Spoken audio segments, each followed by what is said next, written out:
Hey guys, welcome back to my channel. As you all know, I am the second year student of Forensic Science in JIFSA, Government Institute of Forensic Science, Aurangabad. And now I am entering in third year. जैसे कि मैंने last year अपनी first year journey पूरी share की थी, and now I am sharing my second year journey with you. जो मेरी last video थी उस पर बहुत अच्छे रिस्पॉन्सेज आए लोगों के. लोगों ने बहुत सारे डाउट्स पूछे admission regarding, fees regarding, scope regarding. हम इस वीडियो में वो सब सॉल्व नहीं करेंगे. हम ऐसा करेंगे कि मैं अपनी जर्नी पूरा शेयर करूँगी, आपको प्रॉज एंड कॉन सब कुछ बताऊँगी. उसके बाद आपके जो भी डाउट्स हैं, इश्यूज़ हैं, वो आप कमेंट कीजिएगा एंड नेक्स्ट वीडियो में हम वो सारे डाउट्स एंड इश्यूज़ को सॉल्व करेंगे. Okay, so now let's get started. तो सबसे पहले कि जो सब्जेक्ट होते हैं सेकेंड ईयर में वो फर्स्ट ईयर से डिफरेंट है. मतलब जो आपके मेन सब्जेक्ट्स है फॉरेंसिक साइंस एंड जो भी आपका इलेक्टिव होगा उसको छोड़ के सारे सब्जेक्ट चेंज होते हैं. इंग्लिश और हिंदी सिमिलर रहता है उसके अंदर, बट और जो सब्जेक्ट्स हैं वो चेंज होते रहते हैं. तो जब से जो NEP आया है उसके बाद जो सब्जेक्ट्स को लेके बहुत ज़्यादा इश्यूज़ है. हर कॉलेज में अलग अलग सब्जेक्ट फॉलो होते हैं, तो सब्जेक्ट्स मेरे कॉलेज में और किसी और के कॉलेज में डिफरेंट हो सकता है. तो मैंने जो सेकेंड ईयर में सब्जेक्ट पढ़े थे उसकी मैंने ऑलरेडी वीडियो बना दी है, फिर भी मैं आपको एक बार बता देती हूँ. सबसे फर्स्ट फॉरेंसिक साइंस, जो कि कंपलसरी है सबको. इवन सेम में आपको हिंदी होता है एंड ऑड सेम में आपको इंग्लिश होता है, वो भी कंपलसरी फॉर ऑल स्टूडेंट्स. उसके बाद आपको physics, chemistry, bio and cyber में से एक इलेक्टिव चुनना होता है. मेरा साइबर है तो मेरा साइबर कंपलसरी चलता आ रहा है. उसके बाद हमारे पास एक ओपन इलेक्टिव कोर्स है जिसके अंदर हमें 4 सब्जेक्ट्स थे, उसमें से हमें एक चूज़ करना था एंड उसके अंदर मेरा क्रिमिनल साइकोलॉजी था. वो आपको ईयर के स्टार्टिंग में सेलेक्ट करवाते हैं एंड पूरा ईयर आपका वो रहता है. उसके अंदर वो भी आपको मेरिट के बेस पे मिलता है कि जो आपने पिछले साल आपकी परसेंटेज थी उस अकॉर्डिंग आपको वो मिलता है. तो जितने भी कोर्स आप सेलेक्ट करने जाओगे इन आर कॉलेज, मुझे और कॉलेज का नहीं पता है क्योंकि ऑफ कोर्स मैंने आपको बताया कि सब्जेक्ट्स और वहाँ पे उनको सब्जेक्ट प्रोवाइड करने का बहुत अलग अलग क्राइटेरिया है. तो हमारे कॉलेज के अंदर it's all about percentage based. Now move to the strictness, discipline और वर्क को रिगार्डिंग कि असाइनमेंट्स, एग्ज़ाम्स, अटेंडेंस सब कुछ कितना होना चाहिए. तो कॉलेज में अटेंडेंस 75% कंपलसरी है. मैंने खुद देखा है कि 75% अटेंडेंस नहीं थी, डायरेक्ट 0 मार्क किया अटेंडेंस वाले क्राइटेरिया में. तो अटेंडेंस बहुत ज़्यादा होनी चाहिए आपकी, 75% के ऊपर होनी चाहिए. 75% तो होनी ही चाहिए एटलीस्ट. देन उसके अलावा इंफ्रास्ट्रक्चर जो कॉलेज का है इट्स नॉर्मल. आपने देखा होगा ऑफ कोर्स, जो फ़ोटोज़ वगैरह भी आते हैं गूगल पे और मैंने खुद भी शेयर किया अपनी वीडियोज़ में. तो it's okay, not so good और इतना बुरा भी नहीं है, मतलब ठीक है कॉलेज का इंफ्रास्ट्रक्चर. उसके बाद जो लैब्स वगैरह हैं वो सब बहुत अच्छी है, क्लासरूम्स बहुत अच्छे हैं, टीचर्स बहुत अच्छे हैं. उसके बाद असाइनमेंट्स और टेस्ट को लेके बहुत ज़्यादा स्ट्रिक्टनेस है. आपको सारे असाइनमेंट्स टाइम टू टाइम करने हैं, अगर नहीं किया तो डायरेक्ट 0 है. ऐसा नहीं है आप आज कॉलेज आ रहे हैं 4 दिन गायब हो रहे हैं, ऐसा नहीं चलेगा. क्योंकि बहुत सारे बच्चों को ये लगता है कि कॉलेज एक दिन आते हैं, 2 दिन छुट्टी मारते हैं, उसके बाद चले जाएंगे, क्या फ़र्क पड़ रहा है, बट ऐसा नहीं होता है. You should be punctual in assignments and mid terms. तो NEP जब से आया है उसके बाद आपको हर सेम में हर सब्जेक्ट के लिए 3 असाइनमेंट करने होते हैं, 3 मिड टर्म करने होते हैं. 3 असाइनमेंट में क्या होता है, 2 बेस्ट असाइनमेंट के मार्क्स काउंट होते हैं. सिमिलरली फॉर दी टेस्ट उसके अंदर भी ऐसा ही होता है. अगर आपने कोई एक मिस कर दिया टेस्ट तो जो आपके पास 2 ही है उसमें से लिया जाएगा, कितने बुरे मार्क्स आए उसके अंदर. क्योंकि आपके पास 3 का ऑप्शन इसीलिए होता है कि अगर आपके मार्क्स किसी एक में या 2 में बुरे आ रहे हैं तो आप उसको कवर कर लो किसी में. प्रैक्टिकल्स आपको अच्छे से परफॉर्म करने आने चाहिए. एग्ज़ाम टाइम आपको वहाँ पे कोई हेल्प नहीं करता. टीचर्स पूरा ध्यान आप पे रखते हैं कि आप कैसे प्रैक्टिकल को परफॉर्म कर रहे हो. उसके बाद आपने प्रैक्टिकल में कैसा कैसा स्टेप क्यों किया वो भी आपको अच्छे से पता होना चाहिए. उसके बाद आपको जब वाइवा में क्वेश्चंस करते हैं, पहले हमारे 2 प्रैक्टिकल्स भी 2 तरह से होते हैं, इंटरनल एंड एक्सटर्नल. इंटरनल में आपके टीचर ही, जो आपको सब्जेक्ट टीचर है वही क्वेश्चंस करते हैं या फिर कॉलेज में से कोई भी क्वेश्चंस करता है. और एक्सटर्नल के टाइम पे एक्सटर्नल आता है. इंटरनल के टाइम पे वाइवा में इट्स नॉट अबाउट कि आपका जो प्रैक्टिकल वाला चीज़ है वही आपको आना चाहिए. It's all about the subject कि आपको आना चाहिए कि वो प्रैक्टिकल आपने किस बेसिस पे किया है. जैसे कि फॉर एग्जांपल अगर मेरा कोई पॉइजन वाला टेस्ट है, पॉइजन वाला प्रैक्टिकल मैंने परफॉर्म किया है, तो उसके अंदर what is poison, classification of poison, types of poisoning, poison की इफेक्ट्स क्या क्या होते हैं, वो सब कुछ आपको आना चाहिए. इट्स नॉट अबाउट कि आपने कोई पॉइजन फाइंड आउट किया तो कैसे किया, कौन कौन से केमिकल्स का यूज़ किया, किस केमिकल का यूज़ क्यों किया, सिर्फ उसको बताना है. नहीं, आपको पूरा पॉइजन वाला कंसेप्ट आना चाहिए. एंड सबसे बड़ी चीज़, फॉरेंसिक साइंस सबसे ज़्यादा स्ट्रिक्ट है. Forensic science and biology, they are the most strict departments of our college बहुत ज़्यादा स्ट्रिक्ट है। आप एक बार फिज़िक्स, केमिस्ट्री एंड साइबर को लाइटली ले सकते हैं, लाइटली ले सकते हैं, लेना नहीं है, क्योंकि ये होता है कि ऐसा कुछ नहीं है कि वो स्ट्रिक्टनेस वहाँ पे कम है, नहीं, वो थोड़ी सी लीनियंसी दिखाते हैं, but forensic science and biology बिल्कुल भी लीनियंसी शो नहीं करते हैं। अब इसमें आपको ये नहीं करना है कि हम बायो लेंगे ही नहीं, इट्स नॉट, अगर आपका इंटरेस्ट बायो में है, क्योंकि जो आपको प्रैक्टिकली मिलता है वो पूरा बायो का ही कंसेप्ट है। साइबर में आपको digital forensic science, cyber forensics देखने को मिलता है। फिजिक्स में आपको बैलिस्टिक्स वाला इंटरेस्टिंग देखने को मिलेगा। केमिस्ट्री में आपको नार्कोटिक्स वाला। जो हमारा फॉरेंसिक साइंस में उसमें सब कुछ होता है, बट बायो अगर आपको लेना है तो ऐसा मत लेना कि लीनियंसी नहीं इसलिए हम छोड़ देंगे, नहीं, फॉरेंसिक साइंस तो कंपलसरी है ही सही आप लोगों के पास। बाकी हम बात करते हैं कि इस साल भी एडमिशन स्टार्ट होने वाले हैं, अभी तक स्टार्ट नहीं हुए हैं, बट जो government institute of science Mumbai का है वहाँ पे स्टार्ट हो गए हैं। वो मैंने बच्चों को बताया भी अपनी वीडियोस में, और मैंने लिंक भी डाला पोस्ट के अंदर, तो अगर आपको वहाँ पे रजिस्ट्रेशन करना है तो आप लोग कर सकते हैं। और जब जिफ्सा का स्टार्ट होगा आई विल टेल यू। बाकी जितने भी एडमिशन रिगार्डिंग आपकी इश्यूज़ और प्रॉब्लम्स है वो आप कमेंट करना, क्योंकि मैंने बहुत सारे इश्यूज़ ऑलरेडी प्रीवियस वीडियो में सॉल्व कर रखे हैं, बट कुछ बच्चे कहते हैं कि उन वीडियोस में हमारे क्वेश्चन का आंसर नहीं है। तो अगर आपको ऐसा लगता है कि उन वीडियोज़ में आपके क्वेश्चन नहीं है, इनफैक्ट अगर आपके हैं भी सही अच्छे से क्लियर नहीं हुए हैं, यू वॉन्ट टू आपको दोबारा से जानना है कि मुझे क्लियरली उसका आंसर चाहिए, तो आप फिर से कमेंट कीजिए इस वाली वीडियो के नीचे।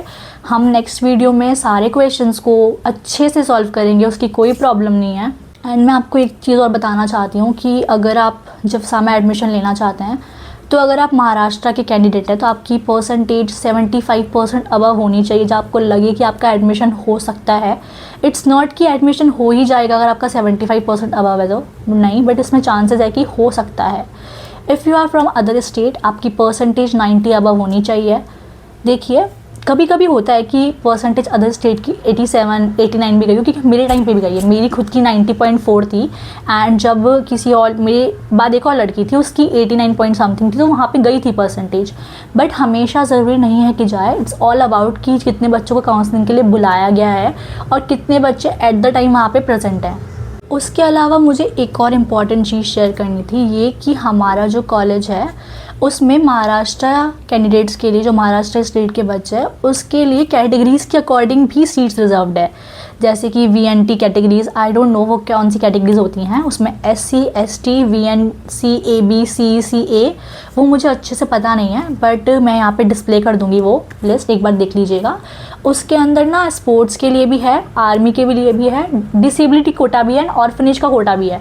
तो आप वो एक बार गो थ्रू कीजिए, अगर आपके पास कोई भी कोटा है आप लगाइए, आपका एडमिशन जल्दी होता है। क्योंकि पिछली बार फर्स्ट ईयर में हमारी सीट गई है ऑर्फनेज कोटा से, क्योंकि शायद हमारी वाली ईयर में नहीं थी बट पिछले साल गई है, तो आई होप सो इस बार भी जाए, क्योंकि सीट्स वेकेंट होती है वो वाली। एंड वन मोर थिंग, जो कास्ट वाली सीट होती है अगर वो कास्ट पे फिल नहीं होती है तो वो उसी कास्ट का बच्चा लेता है किसी भी परसेंटेज पर, मतलब उनको कास्ट अकॉर्डिंग वो फिल करनी होती है। And 13% seats are reserve for girls candidates, वो होती है।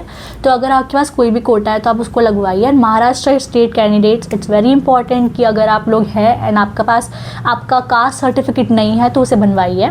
उसके अलावा अगर आपने कितने भी साल का गैप लिया है, नो मैटर, आप गैप सर्टिफिकेट बना कर रखिए।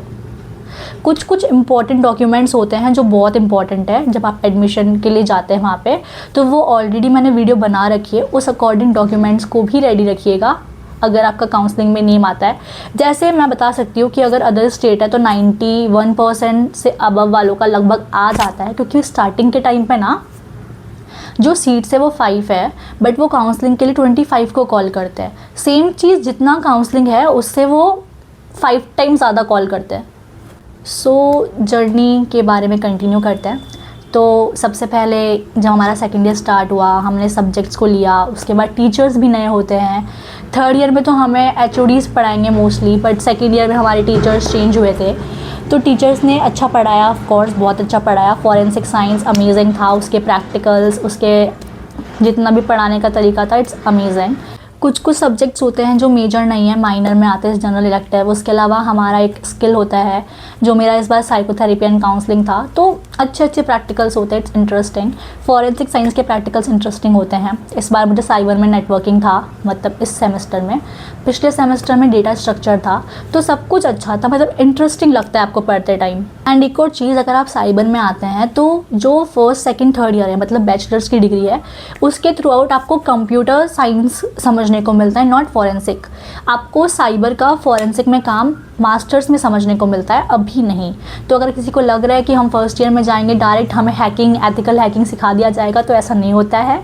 वो सब आपको मास्टर्स में देखने को मिलता है, जब आप कंप्यूटर को स्पेशलाइजेशन लेते हैं, साइबर को। अगर आपके पास 2 ही ऑप्शन है, क्योंकि एक इलेक्टिव वाला, एक फॉरेंसिक साइंस वाला। अगर आपने NEP के थ्रू एडमिशन लिया है तो आपके पास 2 ही ऑप्शन है, और ऑफ कोर्स अब तो NEP के थ्रू ही एडमिशन है, तो 2 ही ऑप्शन, एक फॉरेंसिक साइंस एंड साइबर। मतलब आपका इलेक्टिव जो कि physics, chemistry, bio and cyber हो सकता है, तो आप 2 ही मेजर में से कुछ एक ले सकते हैं मास्टर्स में। क्योंकि इससे पहले वाले ईयर, मतलब जो NEP के विदाउट वाला ईयर है, उनके पास ऑलरेडी 5 ऑप्शंस है, physics, chemistry, bio, forensic science and cyber, क्योंकि उनको सारे सब्जेक्ट एज अ मेजर पढ़ने पड़ते हैं। अब ना मुझे फ़र्स्ट ईयर के जो सब्जेक्ट्स हैं उनका भी वीडियो बनाना है, क्योंकि बहुत सारे बच्चे कह रहे थे कि फ़र्स्ट ईयर के सब्जेक्ट्स का कुछ क्लियर नहीं है। क्योंकि सेकंड ईयर के जो सब्जेक्ट्स हैं मैं ऑलरेडी उनका वीडियो बना चुकी हूँ। फिर भी अगर आपको कोई डाउट है तो आप मुझे कमेंट कर सकते हैं, I will try to solve them. और क्या शेयर कर सकते हैं जर्नी में, हमारे कॉलेज के फंक्शंस वगैरह, जो कि बहुत रेयर होता है। आपको सिर्फ एक गैदरिंग मिलता है जिसको हम गैदरिंग बोलते हैं, जो कि 6 डेज़ का स्पोर्ट्स वीक होता है, 3 डेज़ का कल्चरल वीक, जो इस बार 2 डेज़ का हो गया था।